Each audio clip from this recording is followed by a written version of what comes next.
In A Nest of Gentlefolk, 1858, Turgenev glorified all that was noble in the orthodox ideals of the old gentry. Liza, the heroine of this novel, is the most consummate incarnation of the pure and proud, quote, Turgenev maiden, end of quote. On the Eve, 1860, is the story of another Turgenev girl, Elena, who leaves her family and country in order to follow her lover, Inserov, a Bulgarian hero whose sole object in life is the emancipation of his country, then under Turkish domination. Elena prefers Inserov, who is a man of action, to the ineffectual young men who surround her in her Russian youth. Inserov dies of consumption, and Elena continues bravely in his path. On the Eve, in spite of its good intentions, is artistically the least successful of Turgenev's novels. Nevertheless, it was the most popular one. Elena, though a female character, was the type of heroic personality that society wanted. A person ready to sacrifice everything to love and duty, bravely surmounting every difficulty fate put in her path, faithful to the ideal of freedom, emancipation of the oppressed, freedom of the woman to choose her way in life, freedom of love.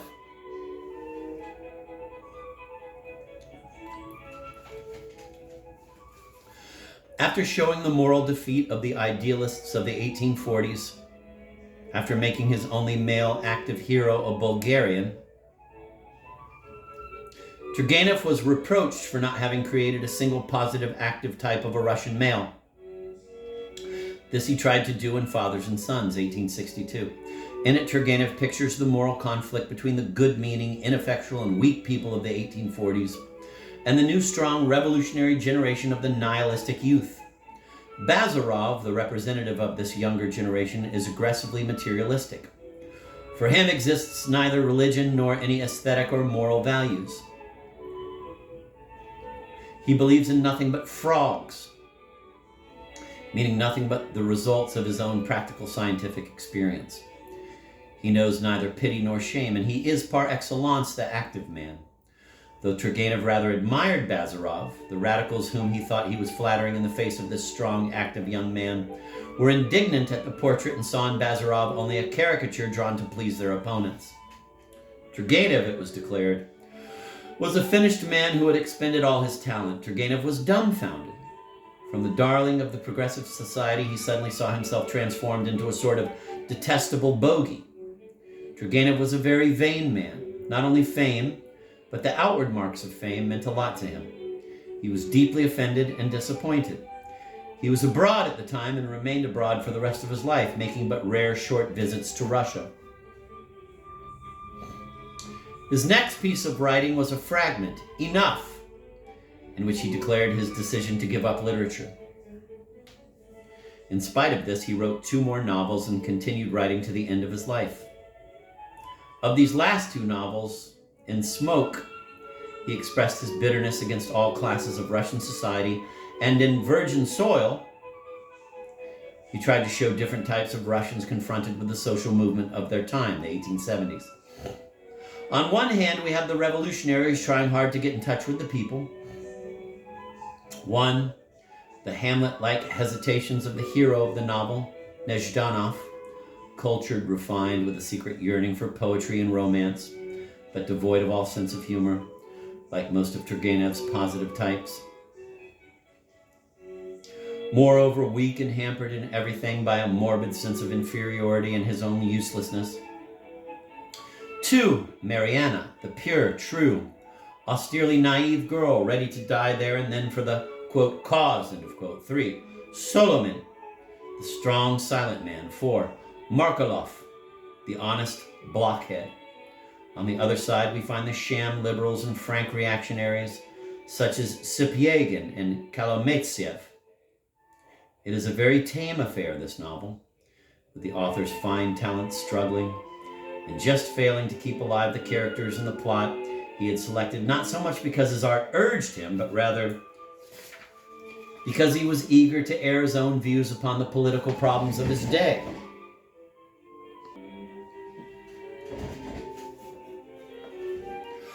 Incidentally, Turgenev, as most writers of his time, is far too explicit, leaving nothing to the reader's intuition.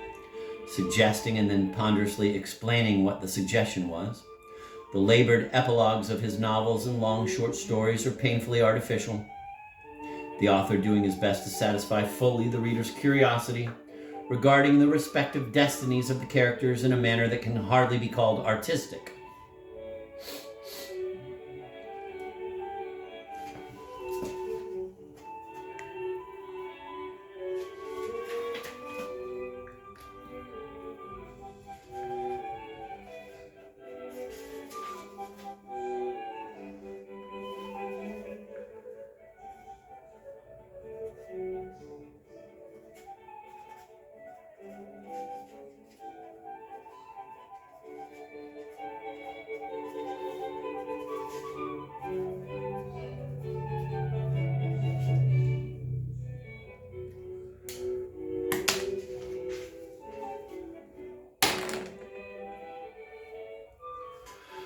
He is not a great writer, though a pleasant one. He never achieved anything comparable to Madame Bovary, and to say that he and Flaubert belong to the same literary school is a complete misconception.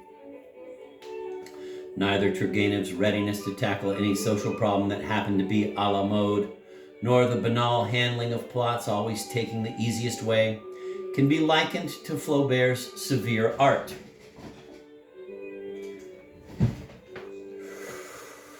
Turgenev, Gorky, and Chekhov are particularly well known outside of Russia, but there's no natural way of linking them. However, it may be noticed perhaps that the worst of Turgenev was thoroughly expressed in Gorky's works, and Turgenev's best, in the way of Russian landscape, was beautifully developed by Chekhov. Besides a sportsman's sketches and the novels, Turgenev wrote numerous short stories and long short stories, or nouvelles.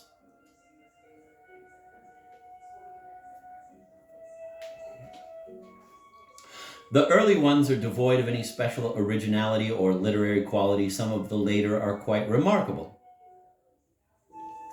Among the latter, A Quiet Backwater and First Love deserve particular mention.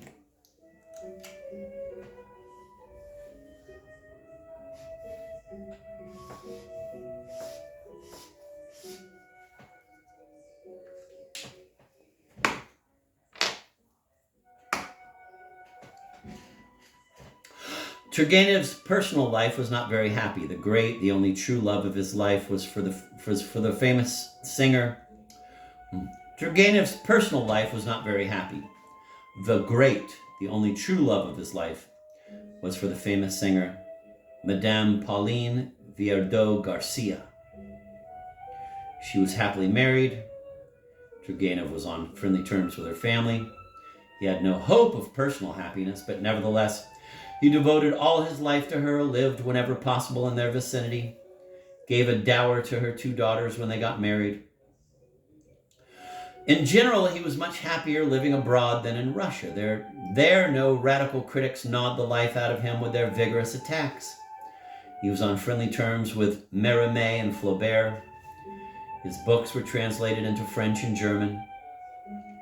Since he was the only Russian writer of some stature known to the Western literary circles, he was inevitably considered not only the greatest, but in fact, the Russian writer.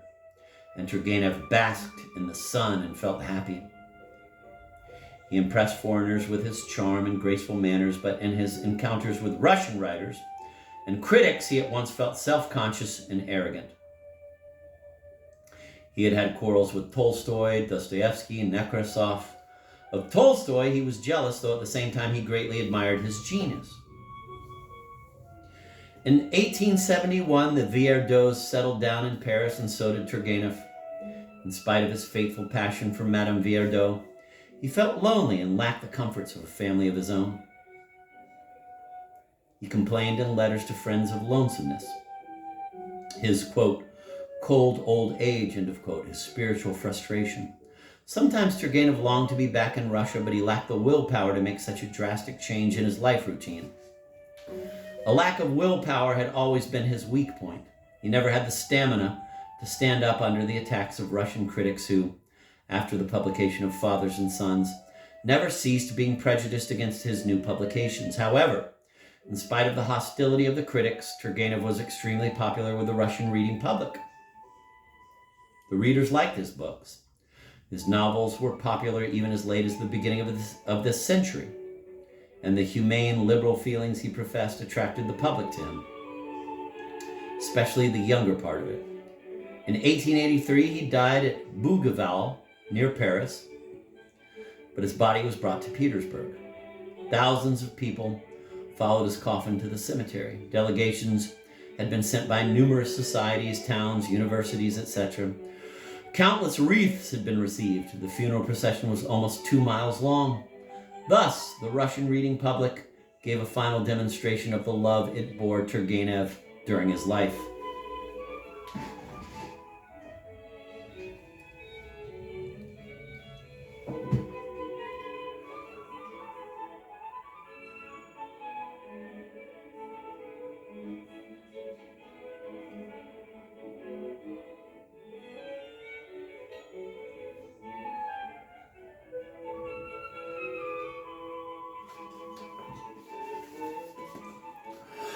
Besides being good at painting nature, Turgenev was likewise excellent at painting little colored cartoons which remind one of those seen in British country clubs. Consider, for instance, the cartoons Turgenev loved to make of the fops and lions of the Russian 60s and 70s. Quote, "He was dressed in the very best English manner. The colored tip of a white silk handkerchief protruded in the form of a small triangle from the flat side pocket of his variegated jacket. His monocle dangled on a rather broad black ribbon.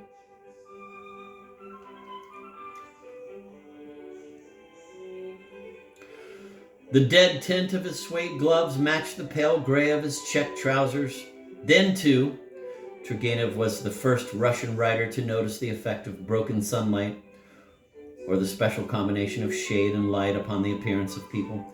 Remember that gypsy girl who, with the sun behind her, quote, appeared to be of a dusky black all over as if carved in dark wood, end of quote, and those, quote, whites of her eyes, end of quote, standing out, quote, like silver almonds, end of quote." These quotations are good examples of his perfectly modulated, well-oiled prose, which is so nicely adapted to the picturing of slow movement. This or that phrase of his reminds one of a lizard sun-charmed on a wall, and the 2 or 3 final words of the sentence curve like the lizard's tail. But generally speaking, his style produces a queer effect of patchiness, just because certain passages, the artist's favorites, have been pampered much more than the others and, in consequence, stand out supple and strong, magnified, as it were, by the author's predilection among the general flow of good, clear, but undistinguished prose.